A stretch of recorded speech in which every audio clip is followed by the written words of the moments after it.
Thank you, Mr. Chairman. I want to welcome the panelists here today. Today is March 19th. On April 19th, FISA goes dark. 702 goes dark. And it's been talked about many times, but up to 60% of the president's daily briefing is derived from FISA 702.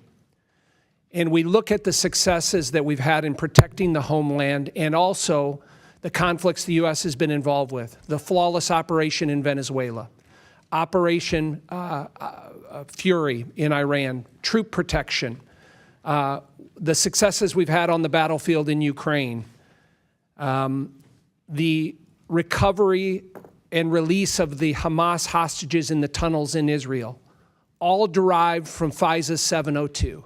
There is not a military operation that we've been involved with where FISA 702 was not, as Director Ratcliffe has said, been indispensable to the United States in the protection of our country.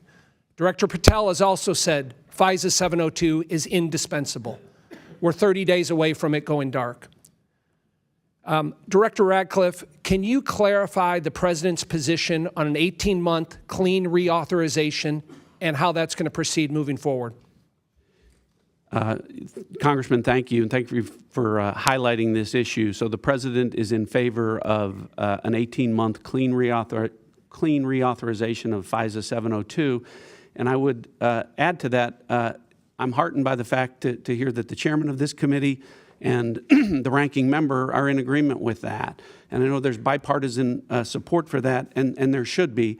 And I know this is an important vote for you to take, but I would ask that you all consider when you do that, when you look at the fact that former DNIs and former CIA directors and former FBI directors and DIA directors and NSA directors across Republican and Democrat administrations are in support of FISA 702 in its current form. These are the people that are making the decisions to keep Americans safe. And so I wish the reauthorization was longer than 18 months, Congressman. I think that this is something that I wish you all would consider for longer than that, so that regardless of who the president is in the future, he or she would have the benefit of, as you said, a tool that's indispensable across administrations, provides more than half of the important actionable intelligence that the President and the Commander-in-Chief relies upon.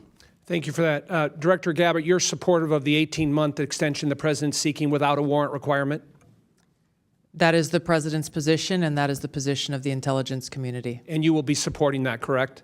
I will support the President's decision to execute this. Correct. Thank you. Director Gabbard, we implemented 2 years ago a number of reforms, actually 56 of them, that were part of the Reforming Intelligence and Securing America Act, RISA. And that was done in a bipartisan way. That was a reflection of what we thought were problems with FISA 702, going back during the first Trump administration and even before that. These reforms that have been put in place and that you have helped implement, I was wondering if you could talk specifically about those reforms on the cutting down of FBI agents having access to querying of FISA information, the fact that there are criminal penalties now for FBI agents that are engaged in inappropriate activity as it relates to FISA. Please tell us some of those reforms and how those have been implemented. Director Patel. Sorry, I thought you were asking DNI.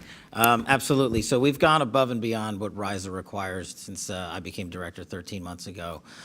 We not only require supervisory special agents to approve the query request of U.S. persons, we also require the General Counsel's Office and lawyers to come in and agree with that request before we can proceed. Also, we have we used to, before this, had a default which allowed queries when we were utilizing our system to say it automatically searches 702. You now have to actually opt in and select that box to make sure that you are intentionally doing so.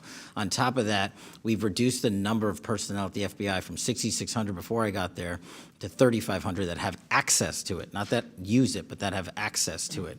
And we've also gone above and beyond what RISA requires in terms of if you misuse it unintentionally or recklessly. If you use it misuse it unintentionally, like you typed a name wrong in terms of spelling or whatnot, your access is suspended and be retrained. If you recklessly use it, you're immediately terminated your access forever.